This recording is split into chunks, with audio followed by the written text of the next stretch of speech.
The official campus radio station of De La Salle University Dasmariñas. This is 95.9 Green FM.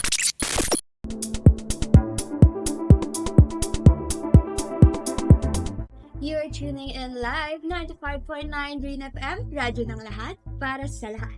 I am RJ Eusebio and I'm here with Sean Archer.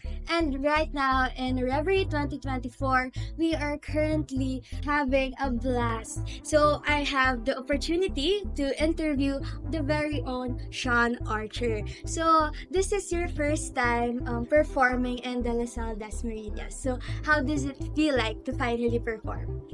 Actually, hindi ko siya first time.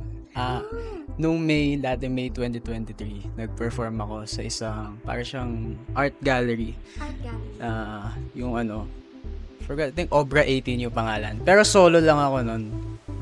So, nasa classroom lang yung nun. Pero first time kong tumugtog as a full band dito. And obviously, mas madami yung crowd. So, ang saya. Saya, grabe yung crowd dito. Di ba Patriots, di ba? Yes. Galing. Super exciting nga ng performance mo kanina. So, I would like to ask, so ano yung pinaka gusto mong song na na-perform mo today? I would say, Patay. Matay. Yeah. Isa yun sa mga new songs ko kasi na release ko this year. So, mas mas hindi pa ako, mas ginaganahan akong tugtugin siya. Ayun, proud lang ako sa kantang yun. Yes, and congratulations. Thank And you, also na sa new release na song mo na Miss Zodiac na first time mo pinerform kanina. Yeah. So, congratulations. Thank you. Nakita ko rin yung crowd na alam nila yung kanta and sobrang hit sa kanila yung mga Zodiac signs.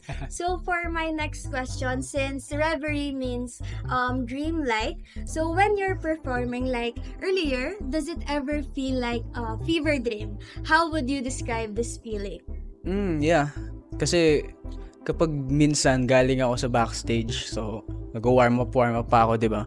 Pero pagdating ko sa stage, like yung kaba ko, lahat, nervous, nawawala. Gusto ko lang mag-perform, gusto ko lang tumalon, ganun. Lalo na pag well-receiving yung fans, like katulad dito, ingay nila. So mas ginaganahan ako, mas masaya. Super saya ka talaga. Kanina, kung napansin mo, nandun din ako nagko-cover habang performance mo. And I can't wait na makita talaga yung feedback ng mga audiences natin kanina. Lalo na, for sure, isi-share nila yan sa social media. And for my last question, Reverie Chroma Blast is all about dreams and wonder. Is there anything you would like to promote and your message for our Lasallian Patriots? About dreams, di ba? So, ito music for me. Dream ko siya. And pinurso ko siya, talagang no looking back. Talagang go lang, forward lang. Kasi dream ko siya, ito yung gusto ko gawin habang buhay. And I suggest kayo din, gawin nyo yung gusto nyong gawin habang buhay. Kung ano yung dream nyo, kung ano yung gusto nyong gawin habang buhay, yun yung piliin nyo. Ayun. And stream my songs. Yes, guys. So, continue to stream Sean Archer songs in all music platform and you're still tuning in 95.9 Green FM. Thank you.